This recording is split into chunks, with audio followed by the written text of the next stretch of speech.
babado, confusão e gritaria. Seja muito bem-vinda, bem-vindo e bem-vinde ao meu podcast, o Com a Lia Tudo Pode. E esse é o primeiro episódio desse lugar que eu quis construir pra gente conversar sobre um monte de coisa. E na hora de pensar o que trazer como primeiro episódio, até porque eu acabei despejando muita expectativa sobre o que falar nesse primeiro momento, assim, e o que eu quero construir para esse podcast.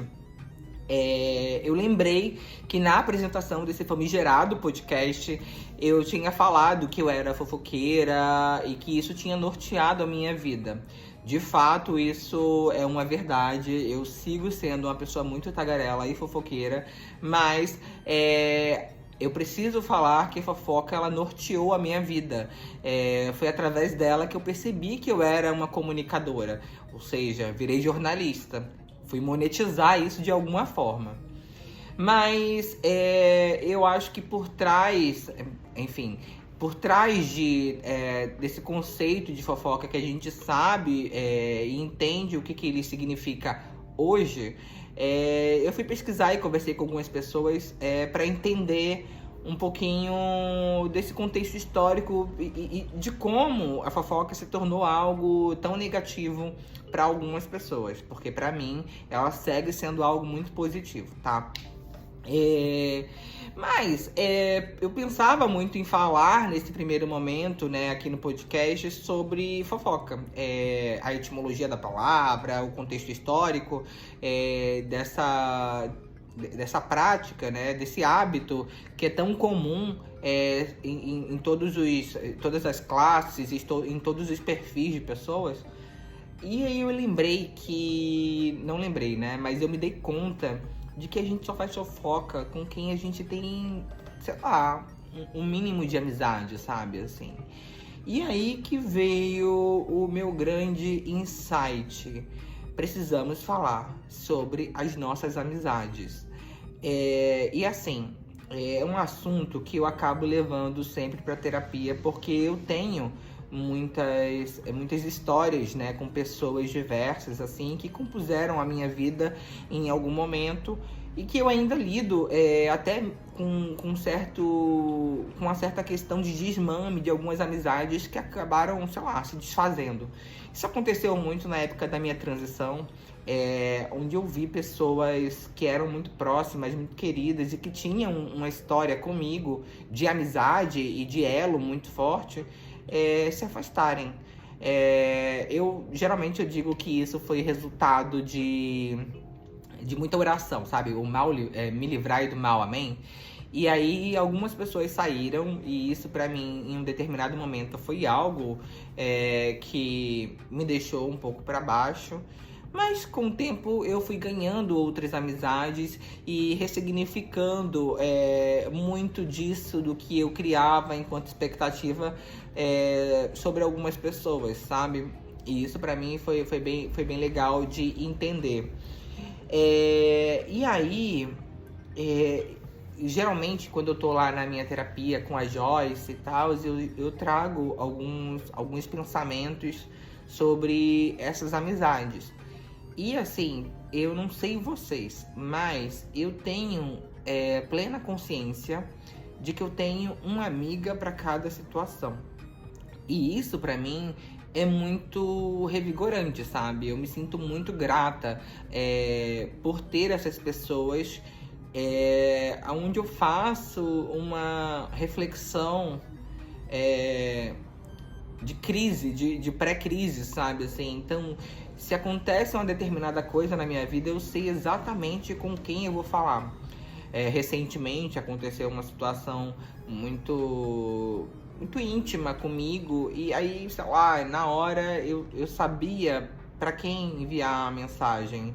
Inclusive, hoje é aniversário da Tati e a Tati foi essa pessoa pra mim. Eu saí de uma situação que eu estava desconfortável e que eu precisava, naquele momento, de um ponto de acolhimento com alguém que não fosse ficar me confrontando com perguntas e que fosse somente me acolher, sabe? E ela foi essa pessoa na minha vida. Então, é muito comum, conversando ali com a minha terapeuta, um beijo, Joyce, mas é muito comum eu falar sobre esse sentimento de gratidão que eu tenho em cima dessas amizades, assim. E é muito doido, no paralelo também, que, assim, na sociedade as pessoas querem cagar regras sobre muitas coisas, assim. O fato de eu ser uma mulher preta e ser trans, as pessoas acham automaticamente que eu tenho que ter a minha melhor amiga, uma mulher trans, preta, pobre, periférica e o caralho é 4. E não necessariamente. Porque essas questões de marcadores sociais já me atravessam diariamente na minha vida, sabe? E eu gosto de falar amenidades com pessoas que eu me sinto confortável para falar. Eu gosto de ser politicamente incorreta com algumas pessoas. E eu sei que esse lugar da amizade me garante também muita segurança, sabe? Assim, enquanto pessoa. E é muito massa para mim ter essas pessoas que são muito verdadeiras. Eu já tive um vínculo muito mais forte com mulheres trans, assim. E isso isso foi uma questão até pontuada pelo Gabriel, porque no meu casamento não tinha nenhuma amiga trans ali, apesar de ter convidado algumas pessoas trans. E elas escolheram não ir, tá tudo bem. Tá tudo bem não, eu dei soft block porque eu sou dessa pessoa, esse tipo de pessoa, assim. No meu casamento não tinha uma amiga trans ali. E o Gabriel me questionou e outras pessoas me questionaram sobre isso. E eu fiquei pensando, cara, no meu casamento foi quem quis, sabe? Quem eu mandei convite e se sentiu de fato, sei lá, contemplada com aquele gesto, né? Sei lá, de estar presente numa cerimônia patriarcal. Tá, tudo bem, eu sei. Mas eu fiz esse movimento e as pessoas escolheram não ir. E aí eu percebo que em determinadas situações as pessoas querem me questionar um pouco nesse lugar, sabe? Tipo, por que você não tem um grupo de amigos, sei lá, de amigas e pessoas trans? Cara, eu tenho minhas amizades, eu tenho os meus coleguismos, mas eu acho que o que valida uma amizade, eu acho que é o coração, sabe? Assim, então, eu tô falando isso porque não necessariamente essas pessoas que estão na minha vida e que formam pra mim essa rede de apoio, não necessariamente elas representem as militâncias que eu gosto de e luto quase que diariamente nos espaços, sabe? Então isso é muito legal. E na semana passada eu fiz aniversário, né? Eu fiz aniversário de 30 anos. E isso foi uma pauta que eu tratei muito na minha terapia durante esse ano, assim. Eu não sei se todo mundo que vai completar 30 anos e que tá nessa fase ali, saindo do jovem adulto pro adulto, tem esse tipo de crise. Mas eu tive, durante boa parte desse ano, esses conflitos de me questionar se de fato eu tinha conseguido ou não conquistar coisas na minha vida, sabe?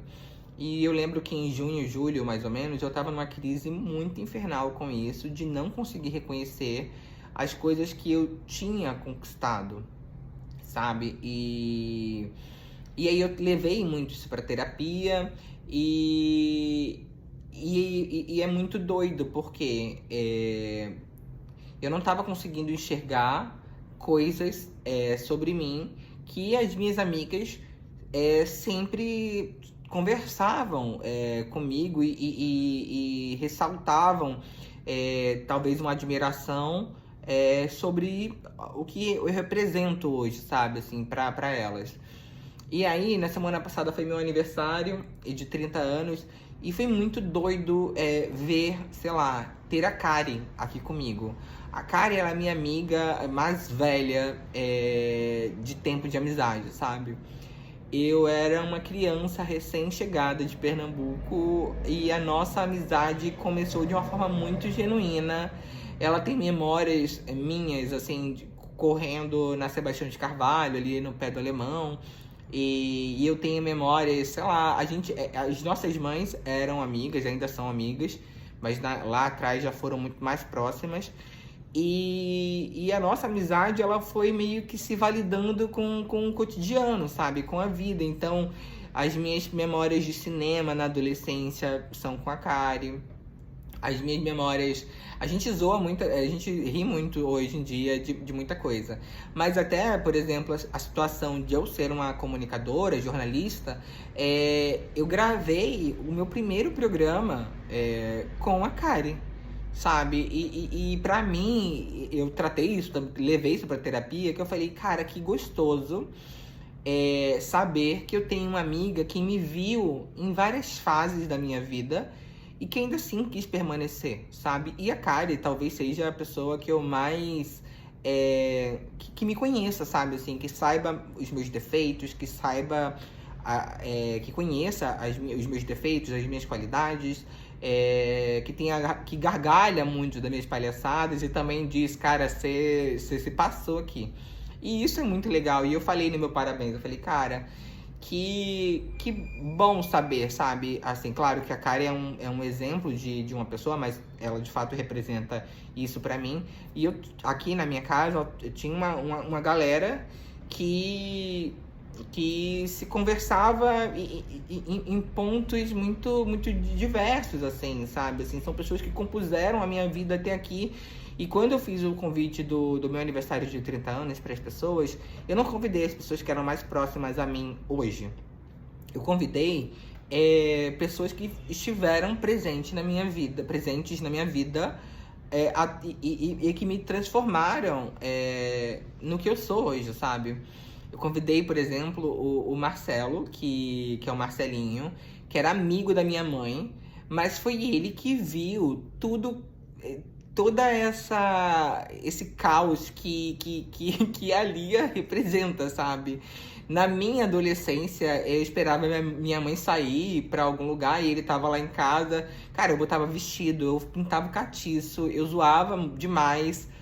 E isso, pra mim, quando ele tava aqui, eu falei pro pessoal, eu falei assim, cara, se eu sou o que eu sou hoje, se eu sou Lia, se eu tenho peito, se eu fiz isso, se eu fiz aquilo, eu agradeço muito a ele, porque ele que me ensinou a ser essa pessoa, essa figura disruptiva, sabe? Ele que me ensinou a transgredir de alguma forma e a questionar muitas coisas, assim. Então ele me viu, assim, e é muito doido. Eu fico pensando nisso.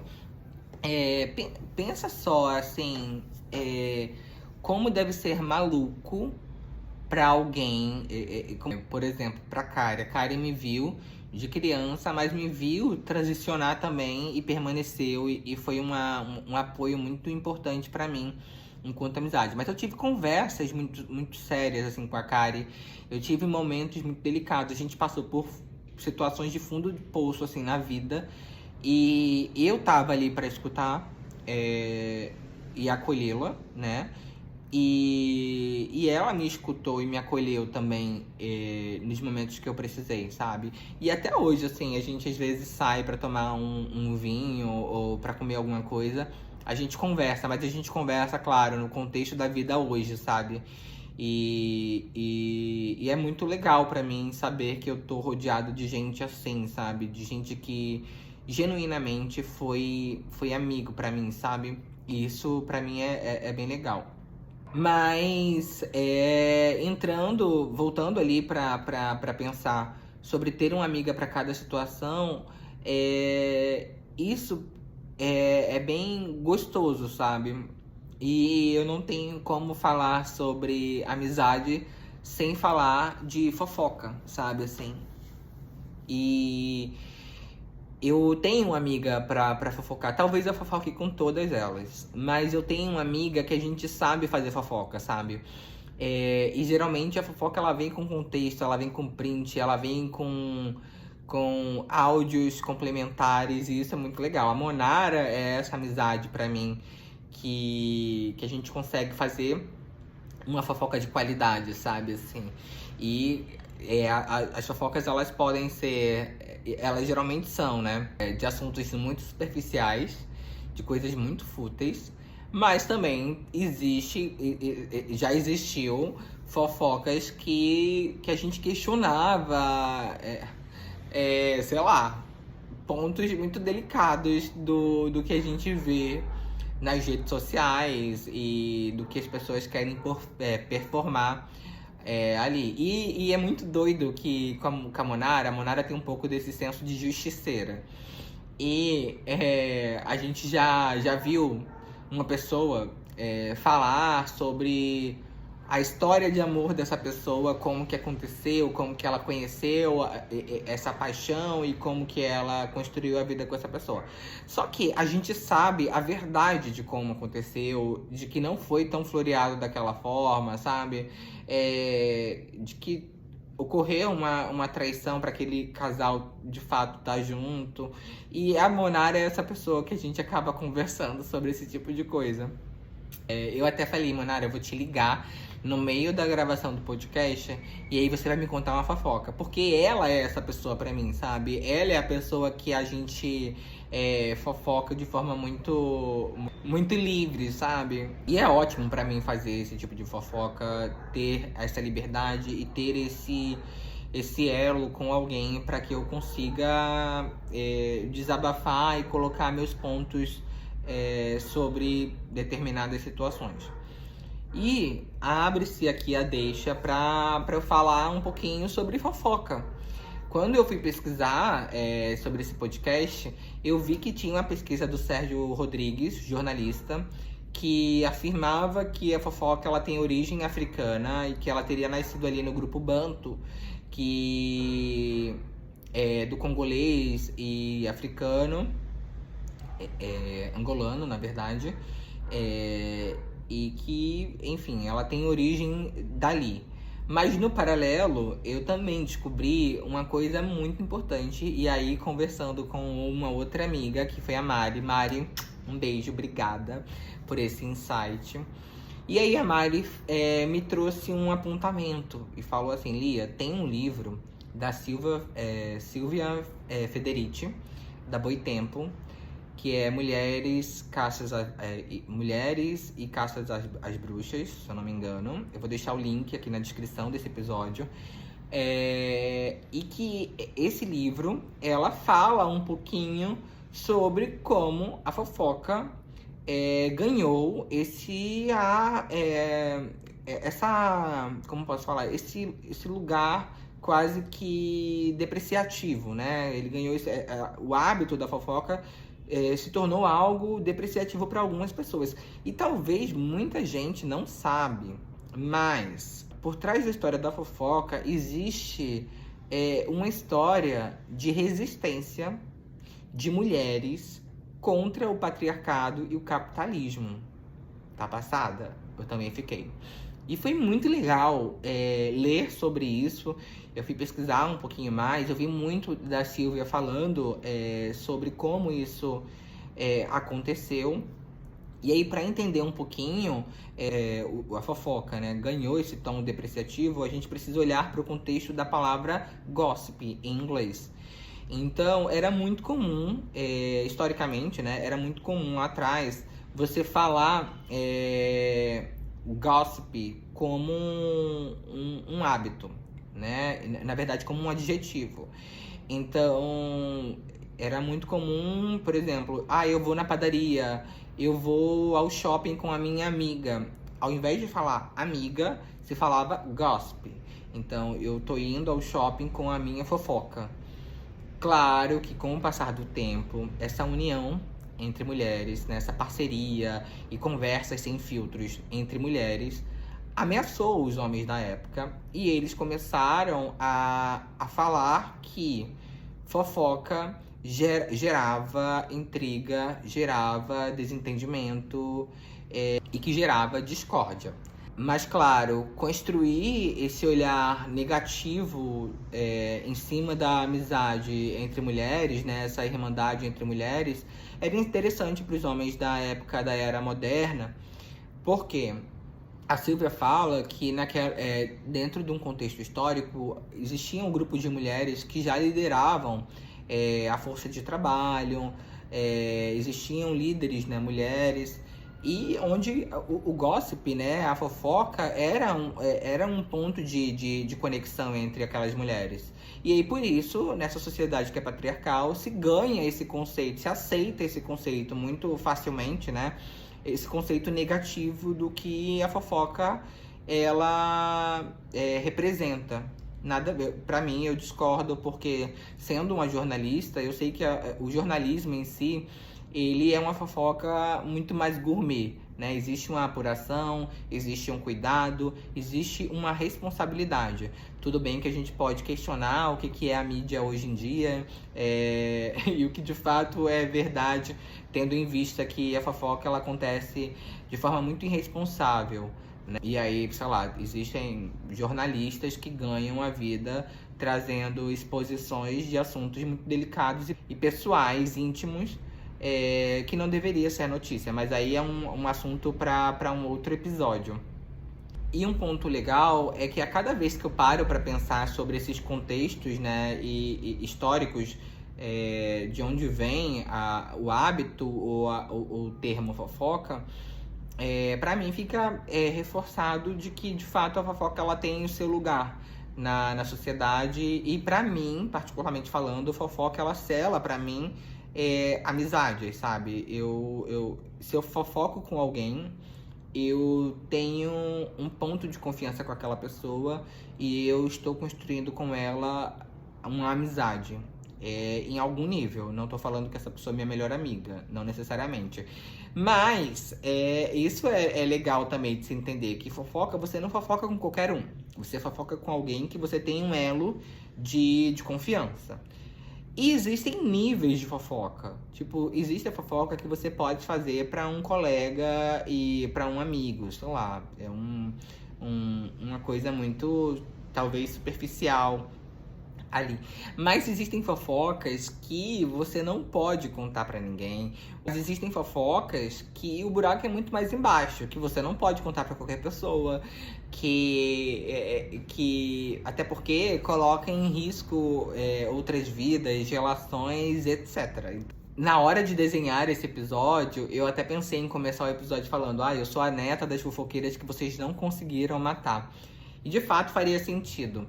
Mas eu queria fazer esse primeiro episódio pra gente construir esse lugar de amizade, esse ponto de contato, e com a certeza de que a gente vai falar sobre muitas coisas, a gente vai fofocar sobre muitas coisas durante esse ano e durante o próximo ano. E antes de finalizar esse primeiro episódio, eu gostaria de agradecer de alguma forma você que escutou até aqui ou que deu um play aí pra me ajudar. Pra mim é bem importante, assim. Eu tô tirando esse podcast literalmente do papel. É algo que eu venho desenhando, sei lá, desde 2020. E com a semana passada eu acabei saindo de um trabalho e eu me senti livre pra criar. Espero te ver aqui mais vezes. Eu prometo que eu continuarei perigosa, linda, porque é assim que eu me vejo. Um beijo e até o próximo.